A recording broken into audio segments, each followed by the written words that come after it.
on launch. Moi, @mention, je pense, DHH ou sur Twitter. Jason Fried. Je pense Jason Fried. Une heure après, Jason Fried fait un tweet sans me replayer, mais un tweet. Look, conferencebadge.com. I think it's the best homepage I've ever seen in my life. On hit le road et samedi soir, notre lunch en pas les sous-vides. J'ai pas un sou avec moi, mais je te parle avec le sourire. Les 101 coups, on les a fait, je repars avec mes souvenirs. Je continue de vivre cette life jusqu'à mon dernier soupir. What's up, folks? C'est François Antinado. Bienvenue sur Ça se passe. Le podcast où on jase de croître un SaaS ou une carrière en SaaS au Québec. On est sur Spotify, Apple Podcasts et les autres. Pas game de vous abonner ou nous laisser un review. Ça nous motive big time. On drop un épisode semaine minimum, juste des discussions sans filtre avec founders ou employés clés en SaaS.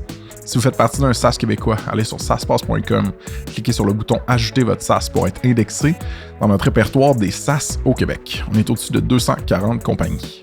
Côté produit, on a récemment lancé le Job Board SaaSpace. Allez sur saaspace.com/emploi avec un S pour publier gratuitement une offre d'emploi ou consulter toutes celles déjà listées. On est en bêta, donc si vous avez du feedback, bonjour hi@saaspace.com. Prochain événement SaaSpace aura lieu à Québec, jeudi le 23 novembre dans les bureaux de Coveo. On va jaser AI, engineering, embauche et plus encore avec Vincent Bernard, directeur R&D chez Coveo. 80 billets sont dispo sur Eventbrite, la bannière de notre site ou en show notes. On en a une trentaine de vendus déjà. Si la tendance se maintient, on va sell out celui-là aussi, donc réservez les vôtres quickly. Aujourd'hui sur le pod, je jase avec Philippe Lehoux, co-founder et CEO chez Missive, une app de collaboration email de feu. On était supposé discuter de Missive beaucoup, mais il y a tellement de stock intéressant dans l'histoire de Phil puis de Conference Badge, qui est leur premier SaaS, qu'on a décidé vraiment de faire ça en deux parties.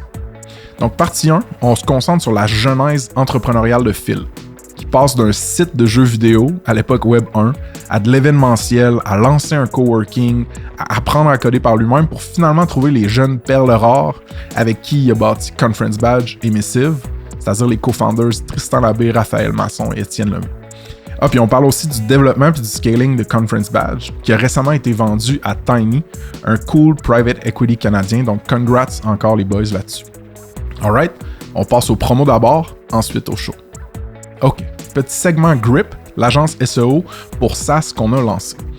On a commencé à travailler sur notre premier client, le deuxième débute en janvier, puis on a des leads intéressants pour la suite. On a de la place pour 3-4 clients pour l'instant, mais on considère onboarder un junior en SEO pour augmenter la bande passante. Donc, si vous connaissez un padawan prometteur ou si vous avez envie de croître organiquement via le SEO, glissez dans mes DMs LinkedIn ou écrivez-nous à hello@gripgrowth.co, hello@gripgrowth.co. OK, la job du mois, ça se passe. Pour novembre, la job du mois, ça se passe chez Missive, une app de gestion des communications collaboratives. Tous vos échanges d'équipe peuvent vivre dans l'app, courriel, chat, SMS, DMs et plus encore. Missive sont à la recherche d'une personne au Customer Success. C'est une petite équipe de produits élite dans une compagnie hyper profitable avec une forte croissance. On a utilisé nous autres Missive chez Snipcart, Grip, ça se passe puis on continue de l'utiliser. C'est de la bombe comme produit puis poste à combler, donc sautez là-dessus. Si vous ou une personne dans votre réseau avez le profil, cliquez sur le lien Job du mois dans les show notes ou allez sur saaspace.com/lajobdumois sans tiret. Vous y trouverez aussi une entrevue sur la culture de l'entreprise et la nature du poste avec Philippe Lehoux, cofondateur et CEO. Si vous voulez commanditer une des prochaines jobs du mois, genre celle de janvier, écrivez-nous à bonjourhi@saaspace.com ou glissez dans mes DMs LinkedIn. OK, Spotlight partenaire. Pour novembre, le premier service pour SaaS en Spotlight, c'est Baseline, une firme d'accompagnement et d'implémentation en intelligence artificielle. Ils ont aidé déjà plusieurs PME et SaaS à prendre le contrôle de leurs données et à intégrer des solutions d'IA pour prendre les meilleures décisions produits et commercialisation. Ils ont une approche no bullshit, sont pas mariés à l'IA pour régler des problèmes, comprennent vos enjeux d'affaires, rendent les données actionable, puis vous proposent des solutions incrémentales qui vous rendent autonome. Fait qu'il y a souvent plusieurs subventions pour travailler avec des pros dans le domaine, donc il y a moyen de ne pas exploser son budget. Regardez l'entrevue avec David Beauchemin, le cofondateur, qui est dispo dans les show notes sur saaspace.com/partenaire avec un S/baseline et sur notre channel YouTube. Check them out sur baseline.québec, il y a un contact form directement sur la page d'accueil. Vous pouvez aussi glisser dans les DMs de David Beauchemin sur LinkedIn. Puis si vous voulez l'histoire et les exemples concrets de David, il est venu sur le pod comme invité épisode 41, écoutez ça. OK, deuxième Spotlight partenaire pour novembre. Le service pour SaaS en Spotlight ici, c'est Paragon, une équipe de consultation numérique accréditée PCAN, un programme de subvention fédérale super intéressant pour les SaaS. PCAN offre d'abord un 15 000 $ gratuit pour de l'analyse de vos processus d'affaires numériques. Paragon vous accompagne là-dedans en identifiant les processus à améliorer dans votre business. C'est vraiment une occasion en or d'adresser les flows et les process qui sont suboptimaux dans votre SaaS. Ensuite, PCAN donne accès à un 100 000 $ de prêt de la BDC à 0% d'intérêt sur 5 ans. C'est du capital super intéressant pour faire passer votre business au next level.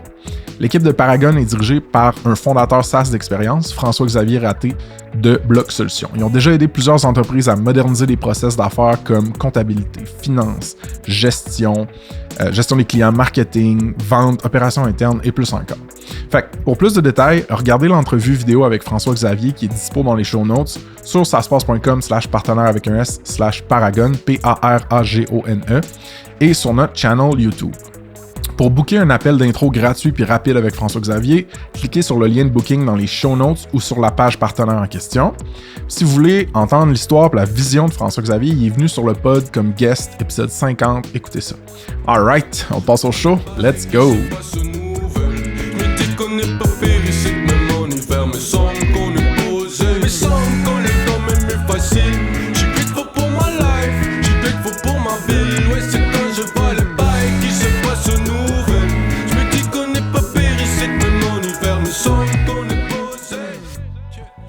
Philippe Lehoux, bienvenue sur Ça se passe. Allô, François? Comment ça va? Ça va très bien. Ça va, je suis content que tu sois là, man. À la demande populaire, je pense qu'il y a une couple de personnes qui m'ont dit quand est-ce que Phil va être sur le podcast. Fait que c'est là que ça se passe. Wow! Wow! Je suis touché. Aussi, je pense que si on est en mode flatter ton ego, il y a même certaines personnes qui sont venues au dernier événement de Ça se passe à Montréal, principalement pour te voir. Ouais, il y en a 2-3 qui m'ont dit ça. Moi, je suis monté à Montréal parce que ça m'intéressait aussi de rencontrer la crowd de Montréal, que je connais pas du tout. Là, mais... ouais, c'est cool. Ouais, c'était vraiment cool. Puis c'était hâte de voir toute ta team là-bas. Phil, tu te rappelles-tu comment on se connaît? Je pense qu'on s'est rencontrés pour la première fois dans une startup date, Snipcart, Missive / Conference Badge au Grindel. Au Grindel, dans Saint-Sauveur, à Québec. Puis ça m'a fait penser, quand tu me dis ça, le concept de startup date, c'est quand même cool. Puis comme je le fais pas souvent, mais on l'avait fait avec les gars de Kickflip, qui étaient My Customizer avant aussi, puis ça a été vraiment le fun. Je pense que ça avait fini en brosse. Je bois pas mal moins qu'avant. Oui, c'était cool. Je me rappelle, ça avait vraiment été sympa. Puis, mettons, là, pour le monde qui te connaisse pas déjà, ça ressemble à quoi ta genèse d'entrepreneur, ton parcours professionnel? Là j'ai 5 minutes. C'est ça. Moi, ça fait très longtemps que je connais le potentiel monétaire de l'Internet. C'est-à-dire, on a eu une connexion haute vitesse, j'avais peut-être 13-14 ans. Okay. Puis un an après, je faisais déjà de l'argent sur Internet avec de la pub. Puis il n'y avait pas OnlyFans dans le temps. Non, c'était de la pub à l'époque. En fait, au départ, c'était une régie publicitaire québécoise qui payait 25 cents le clic. Ah, c'est OK. Je cliquais moi-même sur les bandeaux publicitaires. Ça a duré 2 mois, puis ils m'ont jamais payé, évidemment. Ils ont regardé les adresses IP des clics à un certain point. Mais j'avais clairement compris qu'il y avait un potentiel, que je pouvais réussir à faire mes propres sous. Puis j'ai commencé très, très jeune à faire des petits sites Internet. Là, j'avais un site de jeux gratuits. C'était juste un répertoire de jeux gratuits sur multimania.fr à cette époque. J'étais un adolescent. Puis multimania.fr. C'est des jeux genre... C'est quoi ça? Flash Philippe 70. C'était des jeux genre in-browser, c'est ça? Non, à l'époque, donc ça fait très, très longtemps. Le Flash n'était pas encore... sorti, donc c'était juste un répertoire de petits jeux que tu pouvais télécharger sur ton ordi. OK, genre le petit bonhomme qui skie, là, qui descend à la forêt, des trucs comme ça. Puis, rapidement, je me suis mis à avoir énormément de visites. Okay. Même pour aujourd'hui, je pense que j'ai jamais répliqué ce succès-là en termes de visites quotidiennes. Ça, c'est en quelle année, genre? Ben, tu vois, j'ai 39 puis j'avais 14 ans. Ben, peut-être 16 ans à ce point-là. OK. Ça fait En fait, on fait 23 jamais de ans. maths En sur 2000. le podcast. En 2000. Ok, c'est bon. En 2000. Ouais. Puis là faisais-tu du fric avec ça? Genre, c'est-tu Oui. la pub aussi? Ou... Ben, au départ, mettons, dans la période pré-universitaire, je faisais de l'argent, même qu'à un certain point, j'ai fait beaucoup d'argent. Puis il y a une histoire cocasse. J'avais mis une régie publicitaire, je pense qu'elle était française et qui est brésilienne. OK. Puis cette régie-là, en fait, ce qu'elle annonçait, c'était des auto-dialers. C'est-à-dire que les Français, eux, cliquaient sur la pub, téléchargeaient une application sur leur ordinateur. Cette application-là se connectait sur la connexion téléphonique. Jesus. Et puis France Télécom leur chargeait probablement 10 € la minute ou quelque chose comme ça. Donc, c'était pas quelque chose qui était éthiquement et moralement intéressant. Puis à un certain point, quand mon père a compris que je faisais comme 3-4 000 $ par mois, Ouais.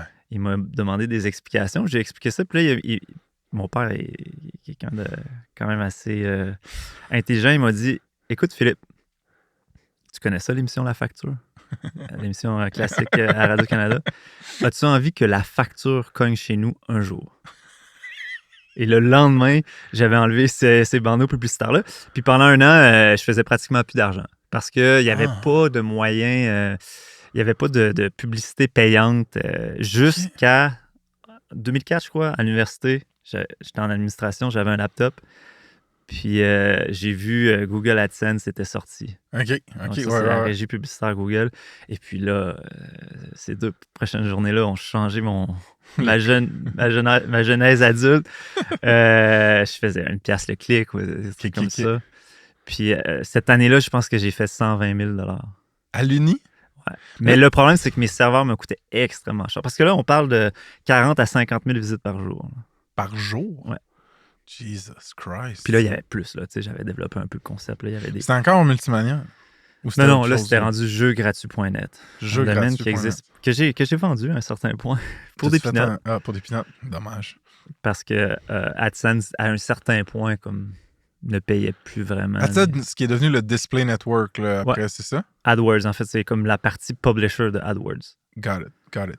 Puis...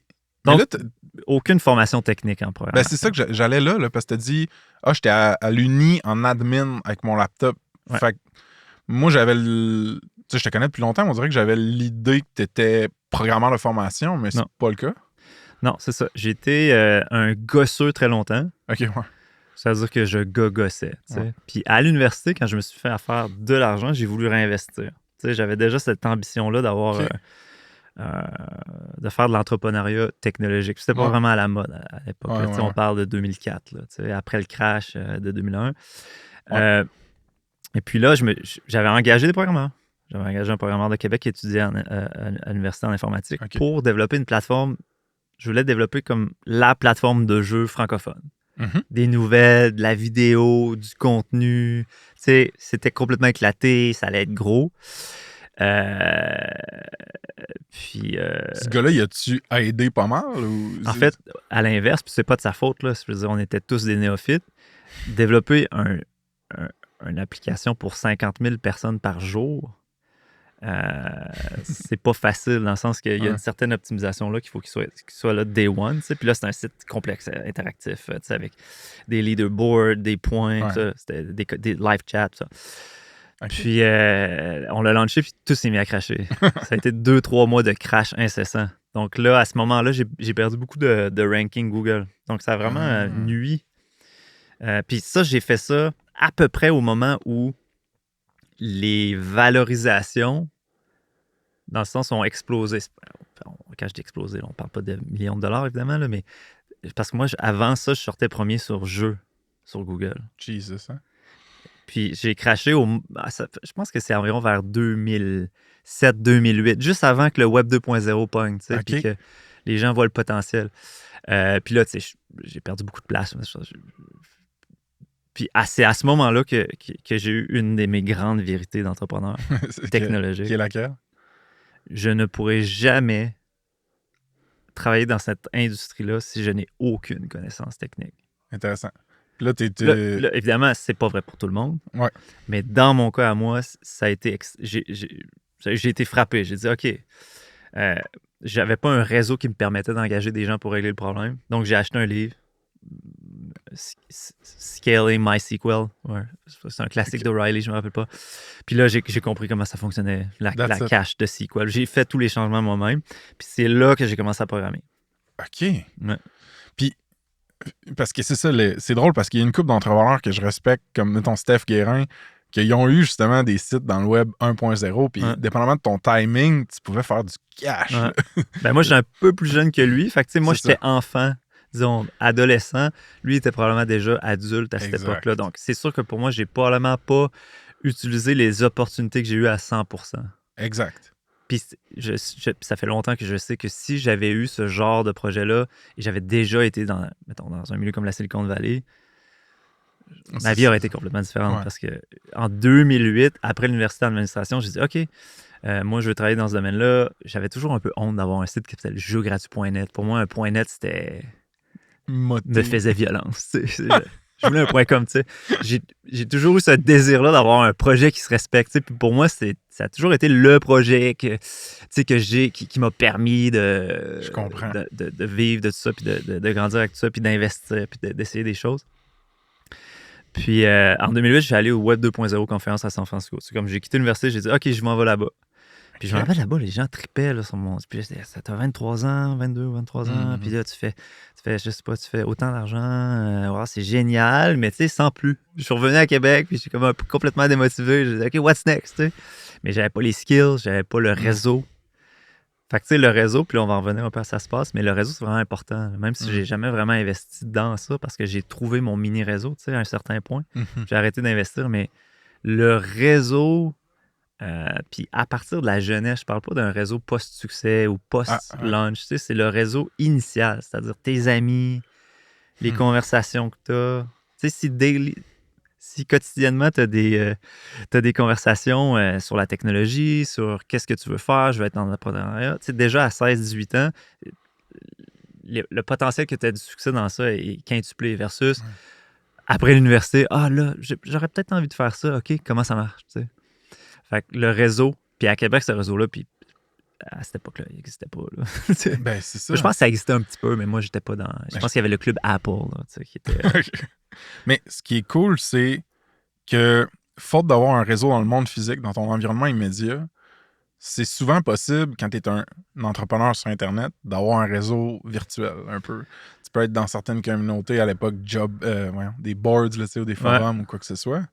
Mais ça me fait réfléchir à une couple de trucs pour ça se passe, puis on closera plus tard là-dessus, mais clairement que je suis d'accord là, avec cet énoncé-là, que le réseau, c'est important, mais la twist que tu amènes de dire, pas juste ton réseau de une fois que tu es professionnel, qu'est-ce que tu développes, mais avant de te rendre là dans ta carrière, qu'est-ce qui t'influence autour? Puis, regarde, je m'en vais off-script un petit peu parce que ça m'intéresse de savoir ce que tu en penses, mais toi, tu as 4 kids en ce moment? Un papa de 4 enfants. Comment tu fais pour essayer de stimuler ce genre de réseau-là puis ce genre de diversité-là pour tes kids qui commencent à devenir ados tranquillement? J'ai une philosophie, puis c'est une conséquence aussi de... Je passe beaucoup de temps avec ma famille. Là. C'est pas une question de... Tu sais, je suis là tous les soirs, la fin de semaine, je travaille pratiquement jamais. Je suis tout le temps avec les enfants et la famille. Mais je suis assez hands-off. C'est-à-dire que j'ai aucun questionnement pédagogique. Je fais confiance à l'intelligence et au caractère de mes enfants pour eux-mêmes découvrir qu'est-ce qui les intéresse. Ils sont très curieux, tu sais. Tu sais, si j'avais des légumes comme enfant, mais c'est pas le cas. Excuse-moi. Peut-être que ça serait une autre... Je chercherais des stimulants, mais tu sais, ma fille, là, elle a fait un stand de limonade. On habite devant le parc Victoria. Oh shit. La police leur a déjà dit pas dans le parc, les enfants. Même, ils n'ont pas donné de... J'espère. Ils n'ont pas donné d'amende, là, tu sais. Mais, tu sais, prochain coup, faites-ça devant chez vous, tu sais. Okay. Puis elle a fait un stand, puis elle paye son frère $2 pour aller faire le criard dans le parc. Écoute, en 2 heures, ils ont fait 50$, 60$. Let's go. On parle de limonade, genre un petit contenant là, craft à 50 cents. Fait que, tu sais, je pense qu'ils ont la chance de voir que, ma blonde n'est pas entrepreneuse, mais c'est quelqu'un qui a beaucoup d'énergie, très, très dynamique, tu sais. Okay. Puis moi, à l'inverse, je suis entrepreneur, mais je suis pas high énergie dans des milieux sociaux. C'est-à-dire que, tu sais, ma batterie fonctionne pas...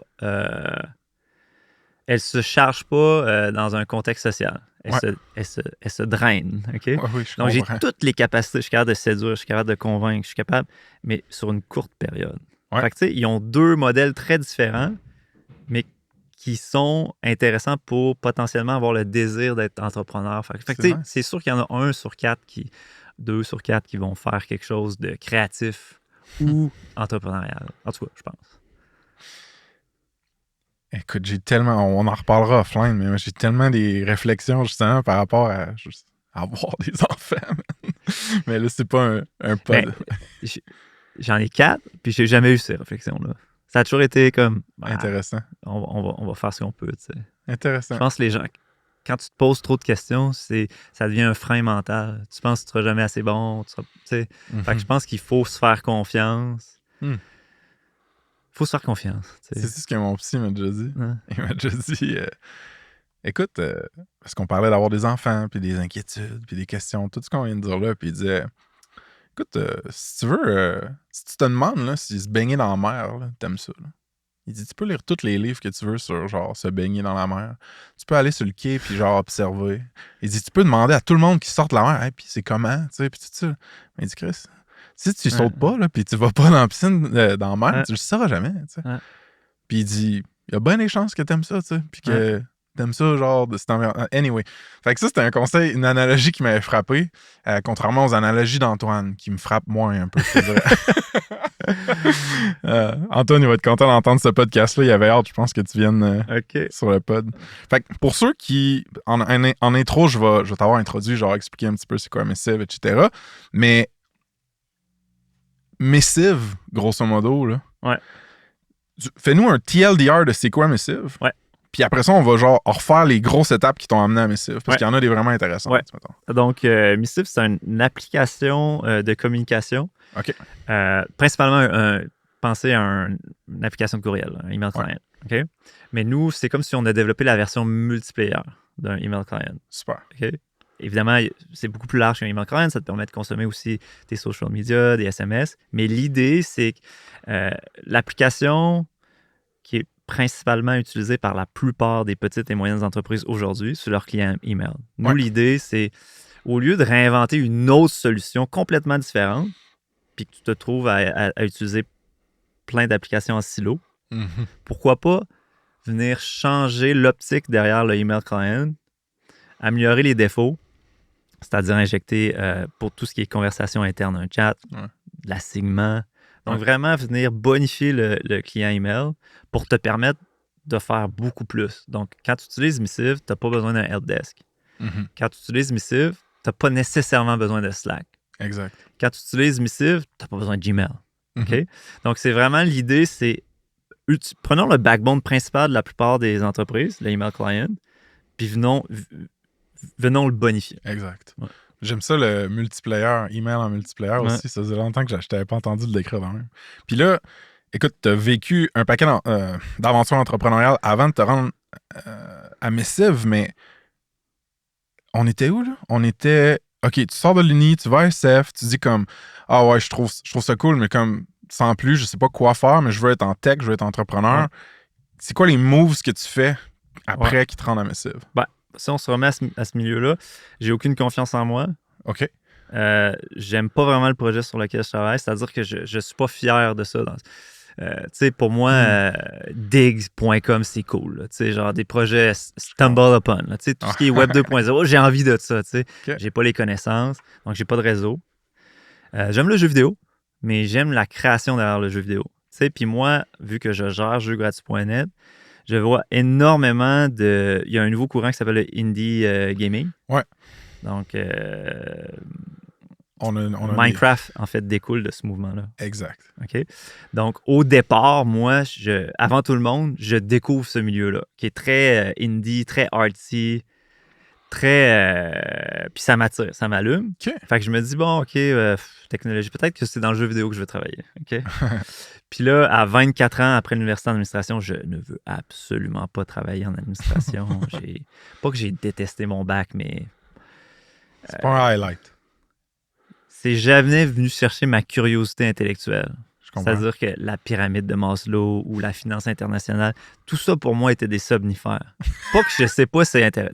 Tout ça est utile, est intéressant, mais pour moi, ça allait pas me chercher, tu sais.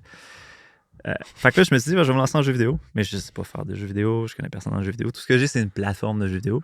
Alors là, je me dis, et mon meilleur ami, Marc-Olivier Damour, un de mes meilleurs amis, ouais, quand même une bonne gang d'amis, lui est dans l'événementiel. Donc, lui était président de la faculté, des étudiants de la faculté d'administration. Il gérait Café Prolo. Là. Il était impliqué, puis il est sa coche. Là. C'est comme un... En tout cas, il gagne à être connu parce que je pense qu'il va être maire de Québec un jour, quelque chose comme ça. Là, mais le futur est juste là-bas. Mais Marc-Olivier Damour, lui, bon, dans l'événementiel, je me dis, j'ai eu un peu une crise d'identité après l'université. Qu'est-ce que je fais? Bon, je suis capable de payer mes loyers, tout ça, avec les revenus de jeux gratuit.net. À cette époque-là, je ne fais pas autant que j'ai dit tantôt. Là, ça avait quand même diminué pas mal. J'avais quand même des charges de serveur assez élevées. Parce que c'était beaucoup de bandwidth, là, le chargement de jeu, puis à l'époque, c'était assez dispendieux.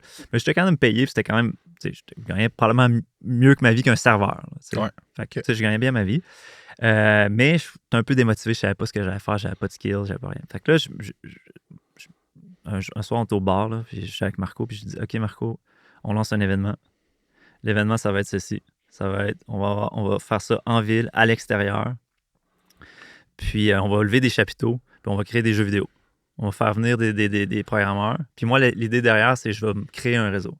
Je vais rencontrer les développeurs. Je vais bootstrapper mon réseau avec un event. Avec un événement. Très cool. Puis cet événement-là, c'est le bivouac urbain. Oui. Je sais pas, il y en a peut-être qui vont s'en rappeler. Puis ce qui est cool, c'est que oui, à l'époque, Régis Labombe il appelait ça la technoculture. Tu sais. À tous les bulletins de nouvelles, on entendait parler de la technoculture. Tu sais. Fait que je savais que lui cherchait des projets. Fait que j'ai tout simplement emailé, je pense, mairie@villedequebec.qc.ca, puis Agnès Maltais, qui était la députée au Parti québécois du comté de Saint-Roch. Je leur ai emailé les deux. Les deux m'ont revenu le lendemain. Ils ont dit, wow, super, on te rend compte. Régis, ça s'est conclu avec une subvention de 25 000 $. OK. Donc, première année, on avait peut-être un budget de 80 000, mais on avait fermé le parc Saint-Roch, le parc Jean-Paul Alliot aujourd'hui, je pense. On avait mis des chapiteaux dans la rue. Là, t'as quel âge? On est en quelle année pour 2009, le bivouac urbain? J'avais 25 ans, première année. OK. Puis t'es en partnership avec Marco. Ouais. OK. Puis... ça marche-tu, genre? Ben, toute chose est relative. Ça n'a jamais atteint le niveau de succès que je voulais. C'est-à-dire que moi, je voulais faire venir des développeurs de jeux vidéo de partout sur la planète. Je voulais que ça soit genre the main event. Fait qu'ultimement, c'est un événement qui est resté local, peut-être provincial. On avait des studios de Montréal qui descendaient de ça. Mais c'était franco, c'était très québécois. Là. OK. Puis, en tout cas, mais un événement, tous ceux qui sont dans l'événementiel le savent, c'est ça prend beaucoup de temps. Oui. Ça coûte cher. Il faut que tu ailles chercher des subventions. Puis là, nous, on était comme dans la tendance technoculture. Donc, il n'y avait pas vraiment d'argent disponible dans ce milieu-là, mais on allait chercher des enveloppes culturelles. Fait que là, le monde de la culture nous aimait pas. Oh. Parce que, tu sais, on allait chercher des... Puis, tu sais, je pouvais comprendre. J'étais comme... Tu sais, si c'est si important, la technoculture, genre... pourquoi je vais aller chercher l'argent qui normalement allait à eux, là, tu sais? Débloque de quoi d'autre, là, tu sais? Mais déjà, pour dire qu'on réinvestit ça 100%. Okay. On voulait que l'événement soit cool. Tu sais, il y avait, à 3 h du matin, il y a de la poutine, il y avait des... Tu sais, on avait fait des salles d'arcade à l'extérieur, là, dehors, dans des chapiteaux. C'était épique, là, tu sais. Puis moi, en fait, en organisant ça, j'avais du succès, là. Il y avait des lives de TVA qui venaient, je faisais la tournée des radios. Tu sais, c'était gros, là. On avait une agence de relations publiques. C'était gros, là. Tu sais, à l'époque, pendant 3-4 jours, au Québec, on parlait de ça, là. Tu sais, on a fait venir Mister Valeur avant qu'ils, tu sais, genre, l'année qu'ils sont devenus connus. Le monde ne savent pas c'est quoi le bivouac, mais souvent, je leur dis, on avait fait venir Mister Valeur. L'événement, là, où il y avait un show de Mister Valeur gratis dans Saint-Roch. C'était ça! Ils ne savaient pas c'était quoi le bivouac urbain, les gens, tu sais. Mais, ça pour dire qu'après 3-4 ans, cet événement-là était un franc succès, dans le sens où ça aurait pu perdurer. Ouais, c'était annuel. Le budget avait augmenté. On avait, à l'époque, c'était Boulevard Toyota qui donnait comme, je pense, plusieurs dizaines de milliers de $, puis on mettait les voitures. Tu sais, ça commençait à être gros. Mais on se payait pas, puis ça répondait pas au critère principal. C'est-à-dire, moi, j'avais envie de réseauter. J'avais envie de rencontrer du monde, puis j'avais pas le temps. Ah, parce que t'étais la tête partout en dessous de l'eau. C'est ça. Puis, entre-temps, moi, je m'étais mis à apprendre à développer, tu sais, à développer des petits concepts de jeux, trucs interactifs, un peu artsy, tu sais. Puis je tripais sur la partie artistique aussi, tu sais, pas juste entrepreneuriale. Puis la dernière année, j'ai dit à Marco en 2012, j'ai dit là, moi, je veux plus le faire, le bivouac. La seule façon que tu peux me convaincre de faire une autre édition, c'est si je participe. Ah! Je veux participer. Puis à cette époque-là, je venais de rencontrer mes associés d'aujourd'hui. Qui sont? Étienne Lemay, Raphaël Blemasson, Tristan Labeuil. Ouais. Puis à cette époque-là, rapidement, peut-être 7 ans de moins que moi, mais c'était des machines. J'avais vu, ils avaient développé une application responsive de poker. Ils avaient gagné des prix à San Francisco, tout ça. Puis j'avais été là, abasourdi par leur talent. Puis là, je m'étais dit, hey les gars, on participe tout au bivouac, j'organise ça, mais je me cherche des partners. Puis eux, tu sais, je veux dire, ils n'avaient jamais fait de jeux vidéo, ils sortaient de la technique multimédia, ça les branchait, tu sais, c'était trippant. Fait qu'on a fait on a participé ensemble. Puis premièrement, ça a créé, je pense, un fit, là, tu sais, on voyait qu'on aimait ça travailler ensemble. Puis on a développé un jeu. C'est long, là, mais je sais pas si le jeu était vraiment cool. Là. Ben oui, dis-le. Non, on a tout le temps que tu veux. La thématique, puis j'étais hors compétition, évidemment, vu que c'est moi qui organisais le truc. Là, je participais, mais tout le monde savait que je pouvais pas gagner, là, évidemment. OK. Parce que c'est moi qui avais choisi la thématique, tout ça. Ouais. Puis la thématique, c'était 1 pour tous contre 1. OK. Puis moi, je trouvais souvent que les compétiteurs dans les éditions précédentes étaient pas super créatifs. OK. Tu sais, souvent, comme l'année de Mister Valeur, le thème, c'était 1 minute, un MP3 d'1 minute de Mister Valeur. Il y a des gens qui ont fait des trucs vraiment cool. Là, des trucs musicaux, c'est la musique qui influence le gameplay. Il y en a d'autres, c'est comme... On dirait que vous n'avez même pas eu un processus créatif. C'est okay. Mario Bros avec de la musique en arrière de Mister Valeur. OK. Mais en tout cas, tu vois, ce thème-là, là, on se met à brainstormer. Pendant une journée, on n'arrive à rien. Là, c'est poche, là, on fait rien de bon. Puis la dernière journée, on pense à un concept. On veut utiliser... Puis là, vu qu'on est là, on est des web devs. Là, on connaît les API. Là, j'avais déjà commencé à développer tout ça. On va utiliser Twilio. Twilio qui est le... La plupart des gens vont sûrement connaître ça, là, mais c'est un système d'API pour interagir avec des numéros de téléphone. Puis le jeu va s'appeler, mettons, 1-800, nanana. Ça va être le numéro de téléphone qu'on va avoir acheté. Puis l'idée, c'est que moi, je vais aller sur le stage. Puis quand je vais présenter le jeu, je vais dire à tout le monde dans la salle d'appeler. Puis toute la salle va jouer contre moi. Ah! Puis là, bien évidemment, quand tu appelles un numéro de téléphone, tu peux interagir avec le keyboard. Et c'est pas live, là, tu sais. Fait que là, l'idée, c'était, tu vas avoir un numéro, tu vas voir ton vaisseau est où, puis quand tu pèses sur 7, tu peux dropper une bombe. OK? Puis moi, sur le stage, je vais avoir un vaisseau, puis le but, c'est de les éviter. Oui. Puis j'ai plus la vidéo de la présentation. Puis j'espère que je serais capable de le retrouver, mais c'est hot. Je parlais vraiment mal anglais à l'époque. Puis les jeux, j'avais fait venir des jeux à la dernière édition vraiment cool. Là, je me rappelle pas de leur nom, là, mais... En tout cas, les studios que t'aimais, ouais, tu veux dire? Okay. Je les retrouverai pour les mettre dans les show notes, là, si tu veux. Certainement. Puis c'était tous des anglophones, des Américains, qui avaient eu du succès avec des indie games là, à cette époque-là. Puis les jeux ont capoté. Là. Ils ont dit, dude, ils sont venus me voir après, là, ils disent, évidemment, tu nous as dit que t'es pas en compétition, mais on veut te faire une mention spéciale. On a adoré ton concept. On va te faire venir sur le stage puis on va te donner un prix. OK, ça te dérange-tu? Ben, non, là, je suis quand même vraiment flatté parce que c'est des gars que j'admirais, tu sais. Très cool. Puis je leur ai montré ce que je faisais en JavaScript, puis ça m'a donné beaucoup de confiance en moi parce qu'ils m'ont dit, dude, man, c'est hot ce que tu fais, là, tu sais, t'es très, très créatif. J'avais fait des petits jeux, j'étais allé au Game Jam de Toronto, puis j'avais participé avant, tu sais, pour m'inspirer, qu'il y avait un Game Jam qui était dans une université à Toronto.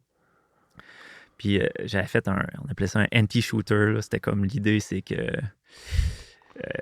t'étais comme il y avait 2 fleurs, c'était la fleur de lys, puis je pense que l'emblème d'Ontario, c'est la fleur, c'est une autre fleur, je ne me rappelle pas laquelle. Puis là, dans l'avion, je m'étais dit, OK, le concept du jeu, ça va être les 2 solitudes. Donc, tu sais, l'Ontario, le Québec, les 2 fleurs. Puis l'idée, c'était un shooter où, au lieu d'essayer de tuer l'autre, il fallait que tu essayes de polliniser. Là. Tu sais, c'était un concept comme ça, avec de la gravité. Tu sais, c'était vraiment... Puis j'avais mis une petite musique. C'était vraiment sympathique. Puis eux, ils avaient trippé. Ils avaient dit, d'autres, man, si tu veux faire ça de ta vie, là, man, tu viens à New York, là, puis on va te brancher, là, puis c'est vraiment cool ce que tu fais. Puis là, après coup, je me suis dit, là, j'ai tout eu ces lauriers-là, puis je me suis dit, ben, c'est pas ça que je veux faire. Je veux faire du Web 2.0, là, je veux faire de la tech, là, je veux... Est-ce que la présence de Étienne, Raph, Tristan a influencé cette décision-là de dire, ah, peut-être c'est du web dev ou de la tech que je veux faire, pas du jeu vidéo? Pas... Non, je te dirais pas à ce moment-là. Parce que là, à ce moment-là, on se connaît à peine. On n'est pas encore en affaires. Je sais pas que je vais être en affaires avec eux. C'est après cette édition-là ou pendant cette édition du Bivouac-là que j'ai commencé à brainstormer sur le premier projet entrepreneurial qui a eu du succès post-jeugratis.net, c'est conferencebatch.com. OK. C'est quoi l'expression que tu utilises? Dog fooding. Dog fooding, c'est-à-dire, moi, quand j'organisais le bivouac, chacun avait un tag, un name badge, puis c'était comme vraiment chiant à faire. Là. OK. Faut dans Excel ou Word, là, tu fais un mail merge. Les noms, c'était d'un long nom, rien fit. Il y avait comme plein de petites logiques qui sont chiantes à gérer. Je me suis dit, je pourrais développer un éditeur genre JavaScript. Ouais. Comme un Photoshop en ligne, puis tu peux... Fait que j'avais commencé à programmer cet éditeur-là en parallèle à tout ça, le Bivouac dernière édition. Puis... Quand est-ce que tu as rentré les gars dans cette idée-là? Je pense que c'est post-Bivouac, post-dernière édition. OK. Clairement, moi, j'avais pas ce qu'il fallait côté design, CSS, c'est tout ce qui est look. Ouais, l'espèce de look and feel en front-end. L'éditeur, je l'avais pas mal fait. Puis c'est quelqu'un qui était autodidacte. Là, fait que je te dirais que le code base, je l'open sourcerais pas, mais ça fonctionnait bien. Là, je comprends. Puis c'était avancé. Là, je veux dire, quand tu drag and drop un layer, il auto-fit l'autre layer de texte, il centre, ça snap. C'était quand même avancé. Puis à un certain point, j'ai dit, OK, ça me prend. Puis je suis tanné de travailler tout seul. Ouais. Je suis tanné de travailler tout seul. Ouais. Puis ces gars-là, c'est des machines. Fait que je leur ai dit, moi, j'ai 50%, je vous donne l'autre 50%. On lance, puis on voit ce que ça donne. OK. Puis ce qu'il faut dire, c'est que moi et Greg Sadetsky, OK. Entre-temps, on avait fondé un coworking aussi. Mais tout ça, c'est des longues périodes. Là. Ça a l'air condensé pour le monde. Là. Genre, il y a eu beaucoup de doutes dans tout ça, puis ça a été long, puis c'est pas... Puis, en tout cas, j'avais parti un coworking. Oui. Vers la fin du bivouac parce que je me cherchais, là, ça n'a pas marché de rencontrer le monde dans le jeu vidéo, je veux pas nécessairement faire ça, what's next? Fait que là, je dis, je vais faire un coworking pour rencontrer du monde. Le coworking, je l'avais lancé en 2011, donc l'année avant la dernière édition, puis c'est au coworking que j'ai rencontré les gars. C'est bon, l'abricot. Ouais, l'abricot. Fait qu'on faisait, les gens qui voulaient faire des événements tech, on leur donnait le local gratis, puis il y avait eu l'Open Code à l'époque, qui était vraiment cool, parti par Rémi, son nom de famille, je me rappelle. Rémi de chez Mérigo. Ouais. Puis une autre gang, là. Il y en avait un qui était de chez des proprios. Pas besoin de name-dropper tout le monde. Puis les gars s'étaient pointés. Puis tu sais, après l'événement, moi puis Greg, c'est un gars qui beaucoup de réparties. OK. Puis les deux, on se met à jaser avec les gars, puis ils nous montrent ce qu'ils ont fait. Ils disent, on vient de gagner un concours A List Apart, qui était comme un des gros sites CSS design de l'époque de San Francisco, qui pousse le responsive web. On a gagné le concours. On a développé un jeu de poker, un jeu de blackjack responsive. Puis là, ils nous montrent ça. Je suis là, OK, man, c'est plus beau que des jeux flash. Tu sais, à l'époque, le web n'était pas rendu là. Le web, tu ne peux pas faire du flash. Là. Puis, mais là, je te vois réfléchir, mais avant, je vais finir mon idée, c'est... Moi, je leur ai dit... OK, là, vous êtes conscients, les gars, vous réalisez pas. Parce que là, vous gagnez quoi? 15$ dans une agence, là, faire du WordPress ou je sais pas quoi. Les gars, vous êtes des machines de guerre. Puis moi, puis Greg, on se met à les encenser. Puis là, je le dis, là, ils vous payent un voyage en San Francisco pour aller chercher votre prix. On vous reverra pas jamais, les gars. Là-bas, c'est sûr que le monde va vous recruter, là. OK. Moi, je me disais, ils sont tellement entrepreneuriales là-bas, c'est sûr qu'il y a des chasseurs de terre, ou peu importe. Ces gars-là ne reviendront pas, mais je les encense. Puis là, j'ai dit, si vous... Bon, là, je leur dis, là, je les regarde, on est un peu... C'est probablement pris une coupe de bière. Si vous revenez, là, vous quittez votre job à 15$ là. Là, il y avait 21, 22, les gars.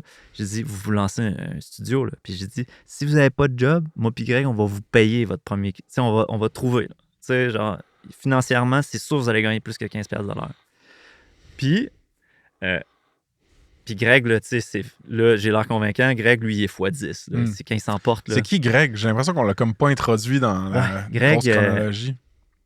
Greg, c'est quelqu'un qui... Greg Sadetsky, c'est quelqu'un que j'ai rencontré en essayant de trouver un local. OK. Puis lui, il était déjà en train de sous-louer dans un local. Puis il avait vendu sa business, des parts de sa business qui était Polyneuf. 6 mois avant qu'Apple achète Polyneuf. Donc, tu vois, il était comme dans la genèse d'une business. Il n'a pas eu l'exit d'Apple. Il est parti un peu avant. Okay. Mais il fait partie de ceux qui ont travaillé sur Polyneuf. Donc, un des gros execs de Québec là, à l'époque. Puis, c'est quelqu'un qui est extrêmement allumé. Là, puis, willing. À cette époque-là, on avait des problèmes avec le Wi-Fi sur le bivouac urbain. Il m'a dit, je vais tout faire, je vais tout gérer. Le lendemain, il avait déjà commandé pour 10 000 $ de gear. Il était avec son chum, puis il filait au complet. Il mettait des antennes. J'aurais jamais pu faire ça. C'est un gars willing. J'ai dit, on part un coworking, go, on le fait. Très, très willing. Puis, très convaincant. Okay. Puis là, puis je pense que moi aussi, je suis capable de l'être. Fait que là, les deux ensemble, les gars étaient là, genre, dude, on est les champions du monde, on quitte notre job. Puis là, ils se sont lancés, puis ils ont eu beaucoup de succès, les gars. Là, rapidement, ils ont eu des contrats. Avec des gens de Montréal, je pense même. Un studio qui s'appelait Helium à l'époque. Ouais. Fait qu'ils faisaient ça, puis en side project, ils faisaient Conference Badge. Avec toi.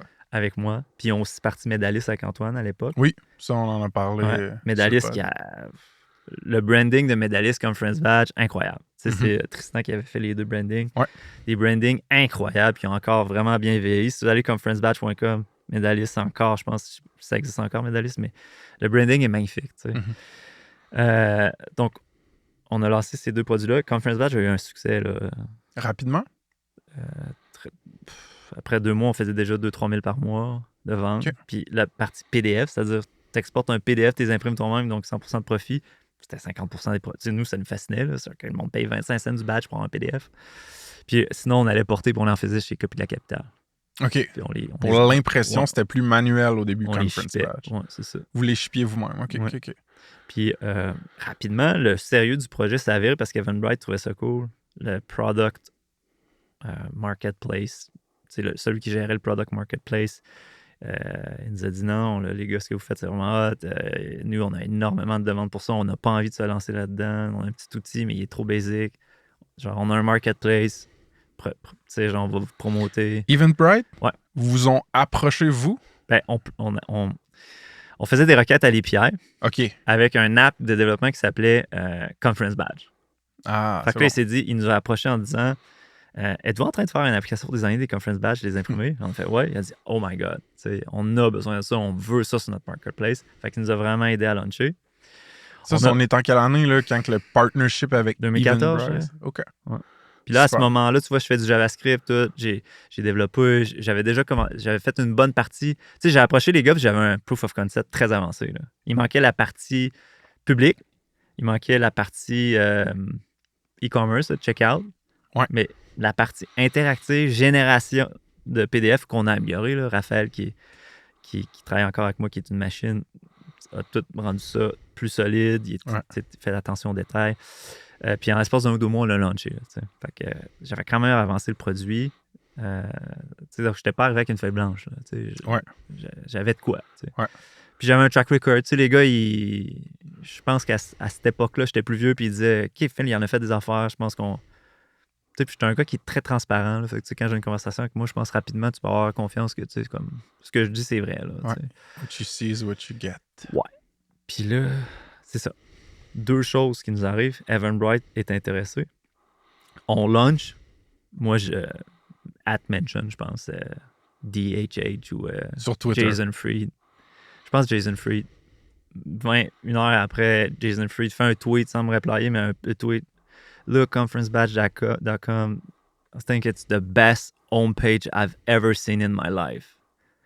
Là, pour ceux qui écoutent, DHH et puis Jason Fried, c'est les cofondateurs de 37 Signals qui ont fait Basecamp, des champions du bootstrapping et des gars très, très opinionated.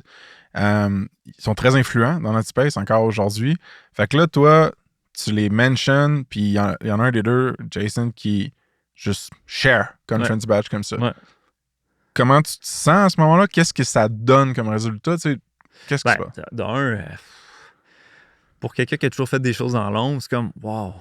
Tu sais, moi, j'ai jamais gagné de concours, j'ai jamais participé à des concours, j'ai jamais eu de bourse. Dans l'ombre, elle avait toutes les bourses à l'université. Chapeau, les filles, elle vivait des. Tu sais, c'était comme. il n'y a pas grand-chose qui était fait pour quelqu'un comme moi dans la vie. Dans le sens qu'il a toujours fallu que je fasse les choses de moi-même pour atteindre les objectifs que je m'étais moi-même donné. Il n'y avait pas de cadre, il n'y avait pas de parcours, il n'y avait pas de chemin. Fait que d'avoir une validation comme ça, c'est comme de quelqu'un qui t'admire, c'est vraiment fascinant. Puis tu sais, je savais que là-dessus, c'était en grande partie le design. Là, c'était en grande partie quelque chose qui venait pas de moi. Là, exact. Mais ultimement, la genèse, le projet, par ricochet, c'est quand même, c'est notre projet. Là. Ben oui. C'est notre projet. Puis je pense que là, ça nous a vraiment fait, OK, on a quelque chose. Là. Puis on a appliqué à YC. YC, Y Combinator, le original gangster des... 2012, donc au 2013, on a approché. Donc à l'époque, c'était pas si connu, mais ça l'était déjà, là, mais c'était moins connu. Là. C'était quand même... Puis j'ai posté, puis comme 20 minutes après... PG, Paul Graham, m'a répondu par email, genre, OK, tu fais ça de revenu, peux-tu m'envoyer ton graphic stripe? J'envoie, genre, OK, on fait venir SF. Pas plus compliqué que ça. Fait que là, on va faire l'interview. On se plante, là, royalement. Là. Eux, ils cherchent des billion-dollar business. Nous, on a un app d'impression de badge. Puis somewhat, on essaye de pousser une vision de billion-dollar, mais clairement, c'est pas solide. Là, puis ils sont vraiment forts parce que... Puis c'est Paul Boheit qui fait l'interview. Ça, c'est le fondateur, le créateur de Gmail. Avec d'autres associés. Est-ce que Paul était là? Je pense que la première fois que Paul était là. Tu sais, c'était gros, là. Puis là, ils commencent comme ça, sont forts. Ils font, OK, we print a lot of name badges à Y Combinator. So we brought, je sais pas si c'était Jessica, peu importe, là. We brought someone, the one that prints the name badge. Can you convince her to use your product? Là, OK, là, ça nous a déstabilisé. On n'est pas des gros sell pitch elevator. OK, tu sais, c'est un peu moi qui ai ce rôle-là.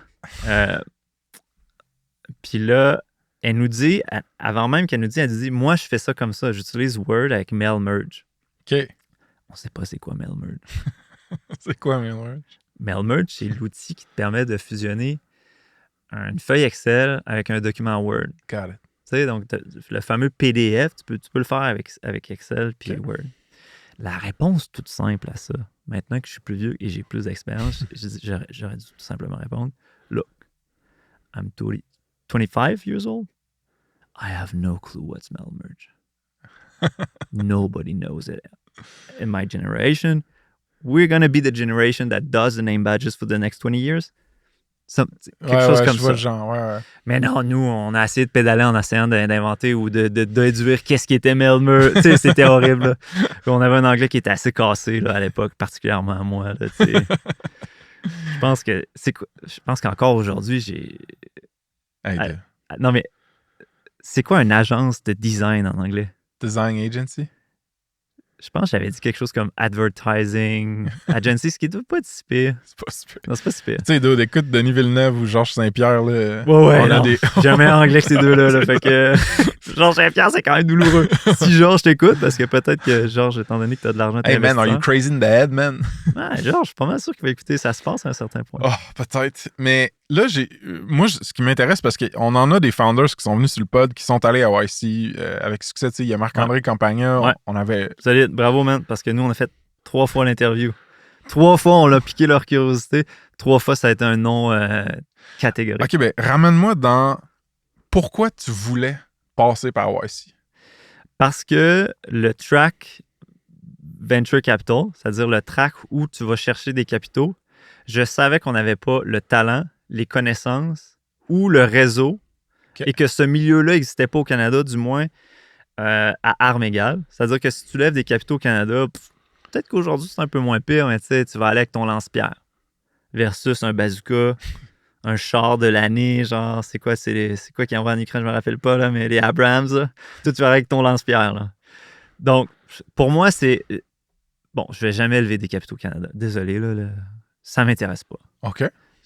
Ça m'intéresse pas de donner 20% de ma compagnie, 30% pour des peanuts, puis concurrencer avec des gens qui ont un war chest infini, qui ont un playbook défini. Moi, il faut que je te...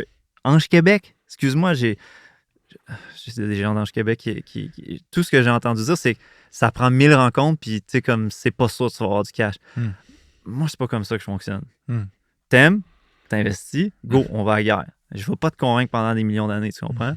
Fait que je suis pas quelqu'un qui est nécessairement convaincant. Ben, toi, je suis peut-être quand même pas si pire, là. Mais, dis-moi, j'avais pas la confiance d'avoir ce track-là.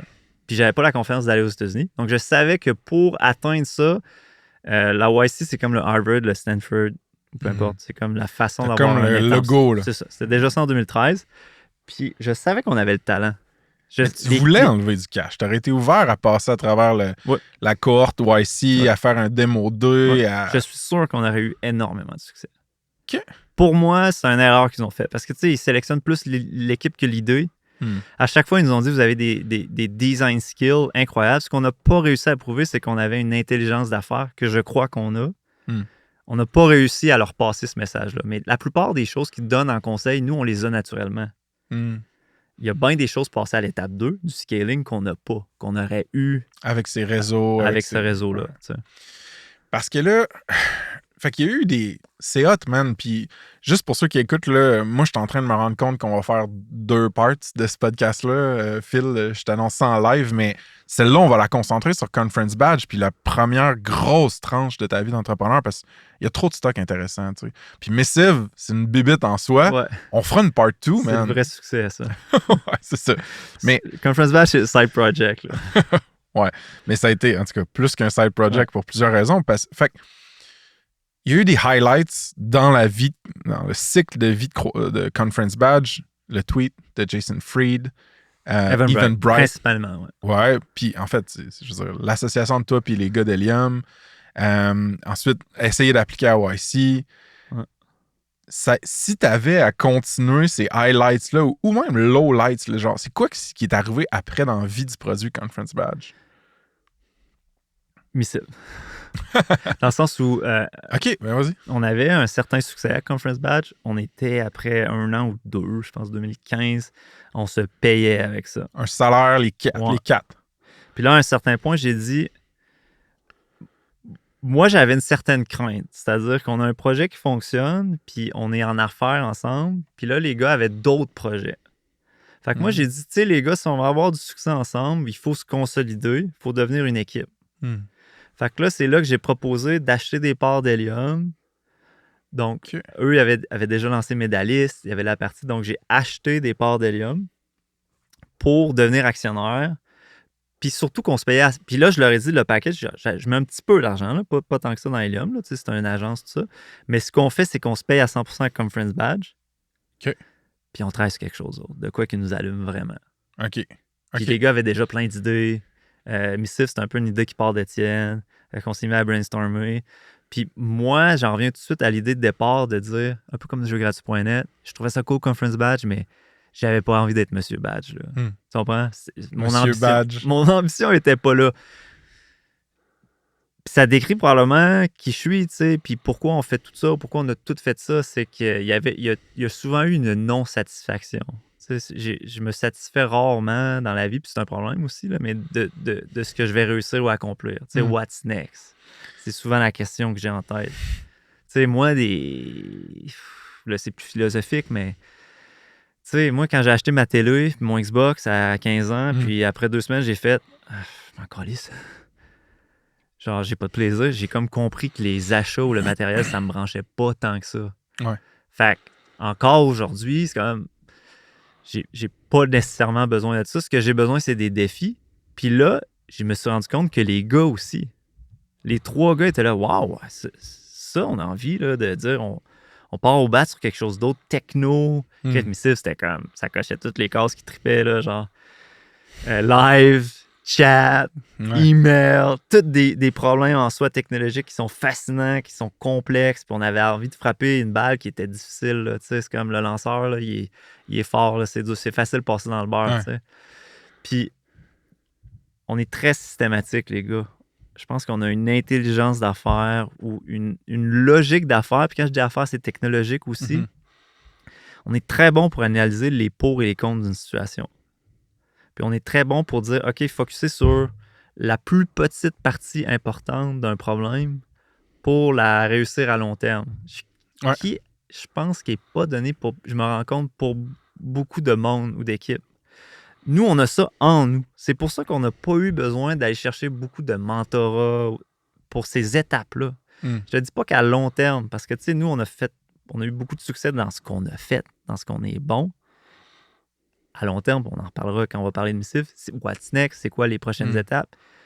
Est-ce qu'on a ce qu'il faut pour ça? C'est des questions ouvertes, tu sais. Mais à cette époque-là, on avait beaucoup d'intelligence technologique et d'affaires pour être capable de réaliser des grandes choses avec extrêmement peu de moyens sans vraiment se tromper. Tu sais, le stack technologique, on n'a jamais rien réécrit, là. Ça a toujours bien grandi, ça a toujours scalé, ça n'a jamais été complexe, les solutions étaient toujours simples, élégantes, pas 100%, là, on s'entend, là. Ouais. Mais en général, contrairement à d'autres histoires d'horreur... Conference Badge, là, au moment où on enregistre ce podcast-là, tu as fait certains tweets publics comme quoi c'était quelque chose, une compagnie que vous êtes rendu à vendre. Ouais. On pourra, dans un podcast futur, explorer ce qui se passe ou ce qui s'est passé avec ça, etc. Mais moi, ce qui est impressionnant, je pense, pour les gens qui ont suivi l'histoire Missive, c'est tel que tel. Mais moi, mettons, je te connais depuis plus longtemps que ça. Puis ceux qui te connaissent le savent que tout le long que tu as buildé Missive, Conference Badge, ça roulait, là. Ouais. J'ai fait 4 enfants aussi. C'est plus ça. Conference Badge, c'est pas un problème. C'est les enfants qui sont plus problématiques. Mais ça, c'est une chose que moi, ça m'a toujours intéressé parce que, mettons, là, il y a beaucoup de monde qui vont venir sur le pod ou s'essayer à faire service plus produit. Ouais, right? Ouais, ça doit être tough. Puis ça, c'est tough. Puis on en a parlé dans plein de discussions. Mais faire produit plus produit, moi, j'ai le goût que tu me parles de la place que Conference Badge a eue dans ton journey Missive. Ouais. Genre... Essentiel. On n'aurait jamais fait Missive sans Conference Badge. OK. Juste parce que... Est-ce que c'est plus financier? Parce que, ça... Puis votre confiance aussi, j'imagine. On est capable de faire de quoi de sharp. Là. C'est un stepping stone. Ouais, les deux. OK. Les deux. Mais c'est surtout financier. C'est-à-dire qu'on savait... Puis j'en reviens à l'intelligence d'affaires. Un projet comme Missive, on savait qu'on était capable d'atteindre des objectifs sans avoir une limitation en temps. À 4, on ne peut pas shipper ça en 6 mois, mais en 2, 3, 4 ans, on est capable de builder de quoi de vraiment solide, qui est cohérent.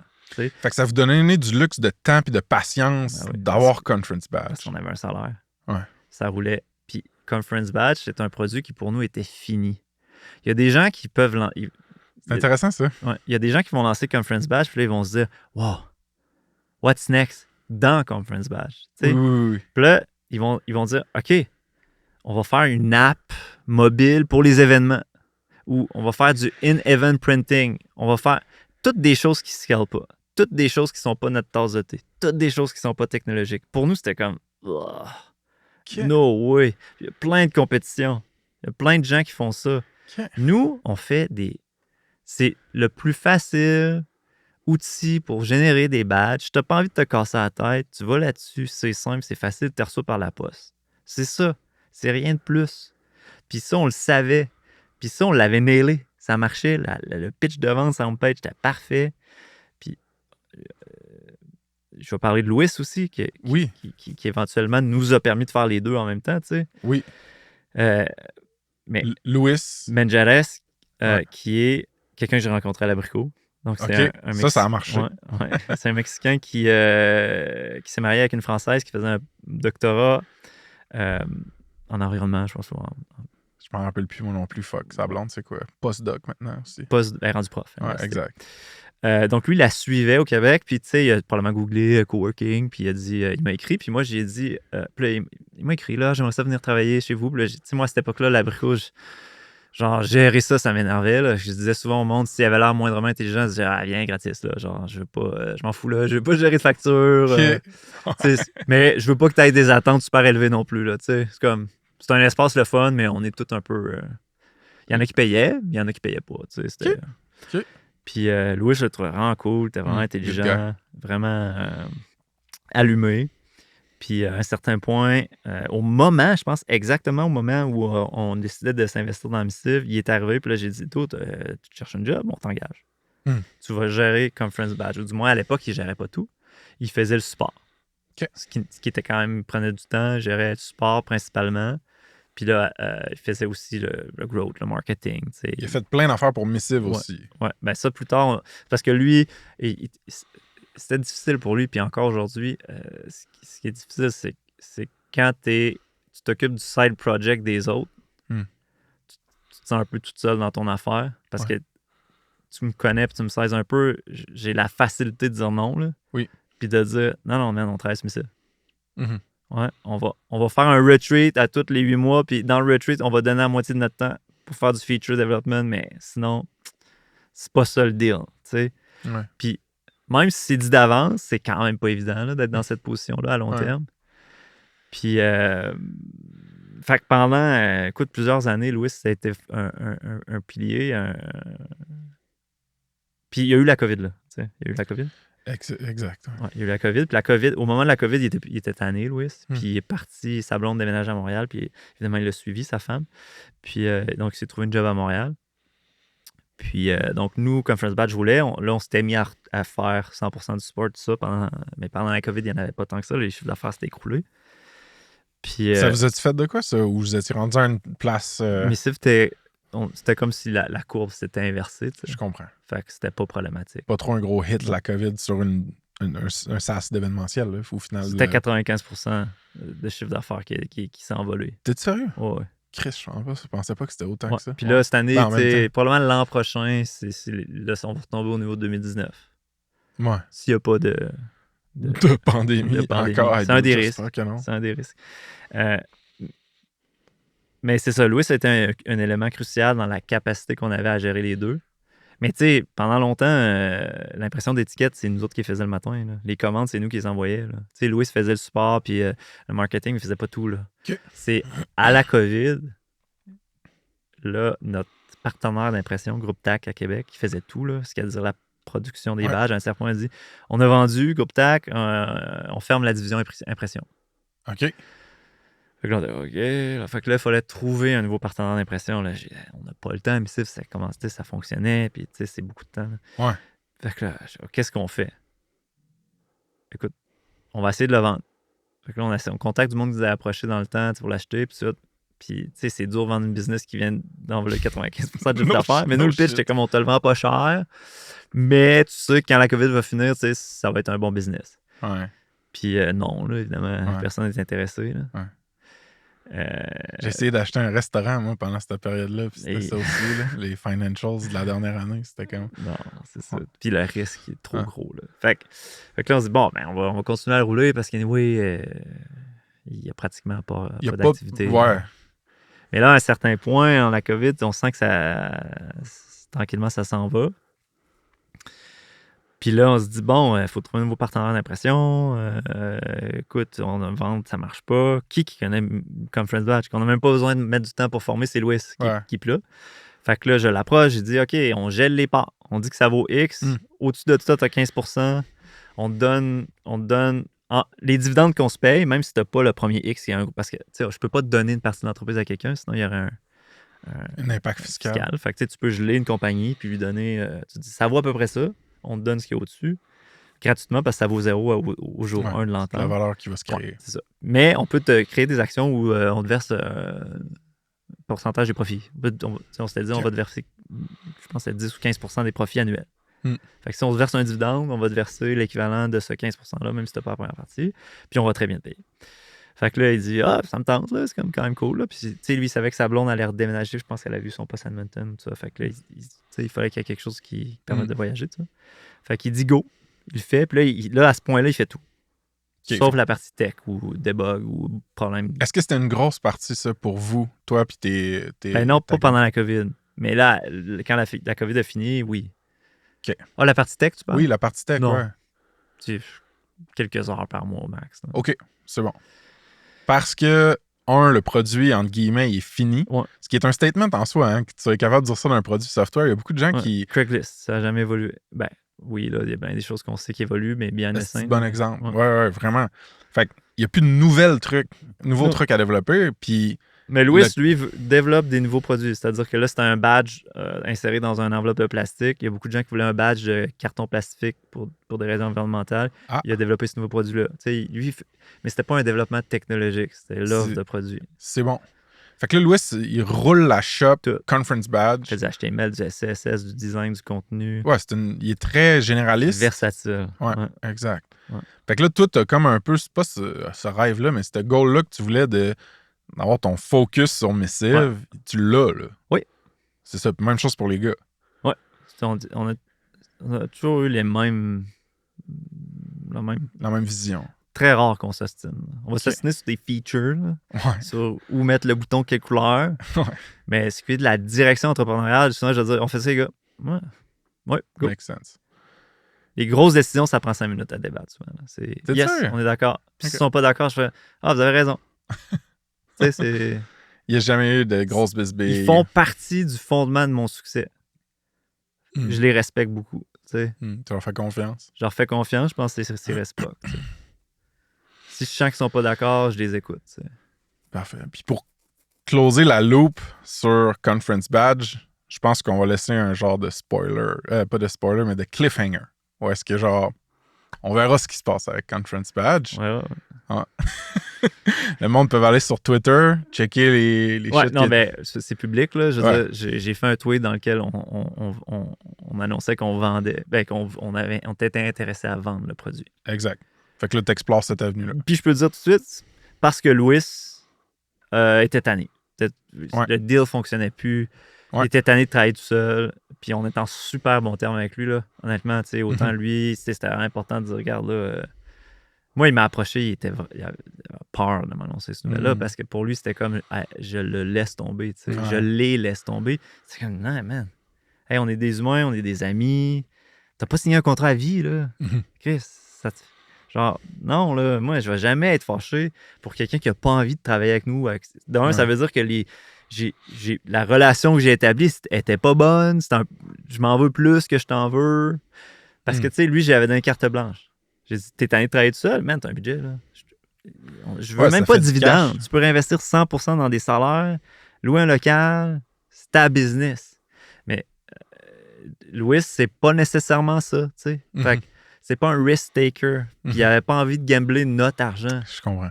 Fait que c'était pas un bon fit, tu vois. Fait que moi, toutes les craintes que lui avait, travailler tout seul, je me disais, ben, c'est pas un problème.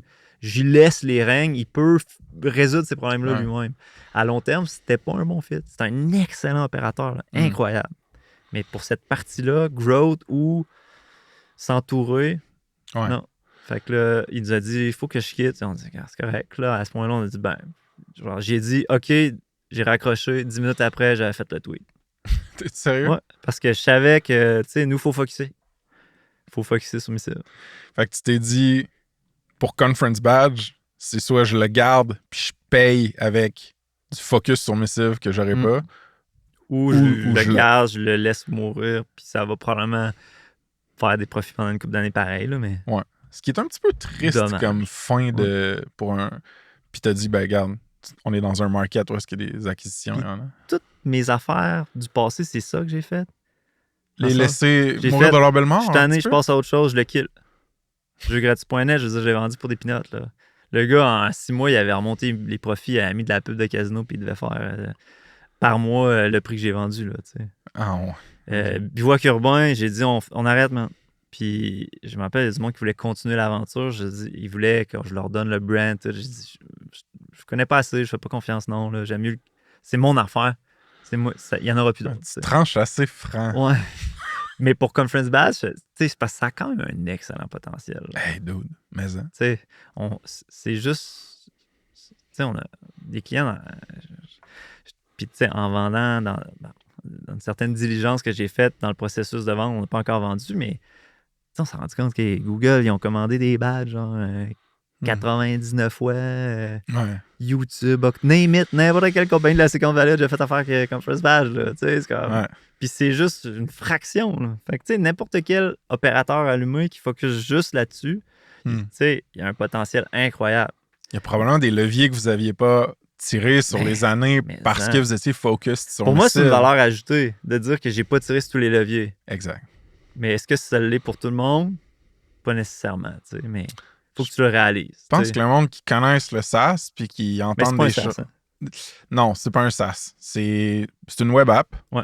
C'est un software qui est disponible via le cloud pour lequel tu dois payer pour l'utiliser, mais il n'y a pas une récurrence Non, nécessairement c'est ça. Il n'y a built-in. aucune récurrence. Mais les gens vont venir souvent. Tu sais, un vendeur sur la route va dire « Ah, mais moi, je fais 30 villes, puis je vais me faire livrer mes badges pour mon petit show que je Ouais. fais. » Mais tu sais, je sais pas si tu veux en parler, mais je pense qu'au niveau du du pricing de Conference Badge. Vous n'aviez pas bougé ça depuis... Ben ça, en fait, pendant post-COVID, on a augmenté... Quand on a lancé les badges de carton, on a augmenté un petit peu, là, 20 cents chaque. J'avais dans l'idée... Avant ça, on avait juste droppé les prix. On était là, nous, on va être comme Amazon, man. Ouais. Ça fait déjà de l'argent, on va dropper le prix. Puis là, avec l'inflation, à un moment donné, quand ça fait 6 ans que tu te fais dire l'inflation est crazy, tu te dis là, aux États-Unis, c'est probablement qu'ils sont morts. Ils sont morts de rire là, quand ils checkent le prix. Là. Fait à certains points, puis personne n'a jamais rien dit. Là, Puis au niveau du marketing puis de l'acquisition pour Conference Badge, c'était tout organique. Via Eventbrite. On a essayé de faire de la pub. OK. AdWords, mais tout ça, ça prend vraiment des skills. Là, qu'on n'a pas. On avait testé, on mettait du 20-30 000 par mois. Là. C'est sérieux? Ouais. Mais tu sais, après un mois, t'es là, OK, ça nous a coûté 15 000, puis si le monde cherche Sheriff Badge. Ça, c'est l'étoile de métal. On fait pas d'étoile de métal, là. Ça nous a coûté 15 000 Tu comprends? Mais c'était qui l'opérait, la campagne Google Ads, mettons? C'était Louis. Mais tu sais, il faisait 1000 autres choses. Là, c'est ça, il n'était pas dédié à un canal de croissance. Faut que tu aies de l'expérience, puis je pense que soit tu fais affaire qu'une agence qui a de l'expérience, ou soit t'engages quelqu'un qui en a déjà parce que c'est beaucoup d'argent. Là. Fait que les nouveaux clients, vous découvrez via le platform partner l'intégration d'Eventbrite? Aucune idée.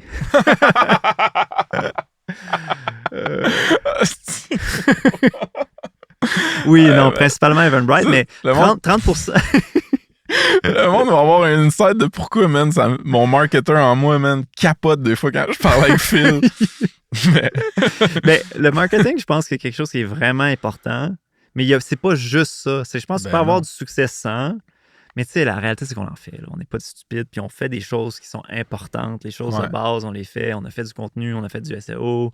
On a eu un partenaire avec une plateforme qui distribue l'application. On a géré ce partnership-là. Puis oui, c'était Eventbrite. On a essayé de s'intégrer avec d'autres apps d'événements, mais c'était jamais le volume d'Eventbrite.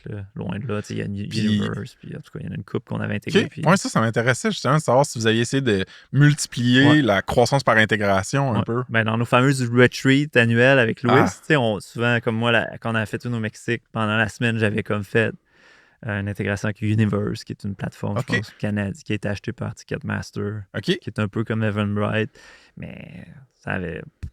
c'est vraiment beaucoup moins en volume. C'est-tu vrai que pendant vos retreats, vous mettez parfois des trames sonores du Seigneur des Anneaux puis des choses comme ça? Tiens, t'es un grand fan des Seigneurs des Anneaux, mais parce que je pense que moins aujourd'hui, là, quand même. Mais au départ, oui, là, souvent dans les screenshots missives qu'il va faire, genre les users dans son app de développement, c'est des personnages. Là. Genre Legolas. Ouais, Legolas, Frodo et compagnie. Moi, j'ai écouté les films, j'ai pas une bonne mémoire. Fait que c'est difficile pour moi d'être un gars de memes ou de folklore science-fiction. Phil, sur les 20 points que j'avais de noter, on en a couvert 3. Je pense que t'avais dit 5 minutes. Hein? Je t'avais dit ça va être difficile. Non, mais dude, c'est juste... On a 3 heures. Là. On a le temps. On n'est pas Roganesque. Baisez sur pause. Vous avez fini votre course, gang. Je sais que la plupart courent ou font du sport. Du lavage, du ménage. Ouais. Mais non, c'est juste que, dude, Missive, c'est tellement précieux, je pense, comme SaaS de Québec. Ça mérite son propre show. Puis j'ai un paquet de trucs. Est-ce qu'on name drop le chiffre d'affaires pour intéresser les gens? Ou? Ouais, on finit avec le chiffre d'affaires de Missive, puis on se repogne sur une part 2. Ben là, vu qu'on est dans un podcast québécois, je vais pouvoir le dire en canadien. C'est un plus gros chiffre. Je le dis en US. On a récemment franchi 5 millions. Let's go! Ouais, good job. Fait que j'avais écouté le podcast de Kimobi, là, on patine, là, on a envie de les rattraper. Là. Parce que pour l'instant, je pense que c'est eux le plus beau succès. Là, mais... c'est un beau succès, c'est sûr aussi. Mais j'ai vraiment été, je pense que c'est Ismaël. Ismaël, c'est clair que je veux le rencontrer parce que lui, à toutes les fois que j'écoute les pods avec les autres entrepreneurs québécois, je vais dire, OK, ces gars-là, ils ont des qualités que j'ai pas. Chacun a eu du succès avec un sac à outils différent. Mais moi aussi, moi plutôt, on est violemment différents. Oui. Mais toutes les autres. Celui de Gaïa, c'est... Marc-André Campagne. Clairement différent aussi. C'est toutes des expériences différentes. Puis tu vois, en fait, on est tous des personnes qui ont probablement la capacité de réaliser c'est quoi notre sac à outils, puis de focusser là-dessus, tu sais. Ouais. Mais moi, ça m'intéresse de parler à ces autres entrepreneurs-là pour le futur de ma business, tu sais. OK, c'est du sales qui m'obéit, tu sais. Clairement, là, eux, ils ont focusé sur une niche, puis ils ont des vendeurs, puis il y a une relation humaine. Nous, c'est pas ça. C'est une verticale aussi. Verticale, c'est différent. Mais ça m'intéresse d'entendre parler tu sais, mais j'en entends se parler sur le pod, là, mais tu sais, d'avoir une conversation peut-être encore plus transparente. T'sais. Ben, regarde, les entrepreneurs de SaaS du Québec qui écoutent ce podcast-là, Phil, c'en est un Christy de bon, puis si ça vous tente de jaser avec lui... J'ai pas beaucoup de conseils, mais j'ai de l'expérience. J'ai de la misère à donner des conseils, mais j'ai de l'expérience, je pense. Mais t'es curieux aussi, t'as des questions à poser. Ouais, je suis très curieux. Ouais, je me rends compte que... Tu sais, je parlais que moi, dans un milieu social, ma batterie va se vider, sauf si... je peux poser des questions puis découvrir quelque chose. Ouais. Là, elle va se charger. Ouais. Puis c'est souvent plus dans des contextes one-on-one. Comme là, tu vois, genre, full d'énergie. Là, en ce moment, clairement. Là. Écoute, man, on peut faire 3 heures là, si tu veux. Mais si ma blonde fait un 5-7 chez nous, devant le parc Victoria, puis qu'on va. Là, elle va rire si elle écoute le pod. Là. Puis là, on va jaser jusqu'à minuit. Là. Puis là, moi, je suis là, mais il semble qu'on a tous déjà dit ça. Là. Je suis fatigué. Mais j'ai moins d'énergie. Mais c'est ça. Dude, t'es un ami précieux, man. Je suis content de t'avoir dans ma vie, puis je suis content que tu sois venu sur le pod, puis on se reprend pour une part. Ouais, cool. Merci, François. Frank, François. Merci. On va aller dîner. Bye bye.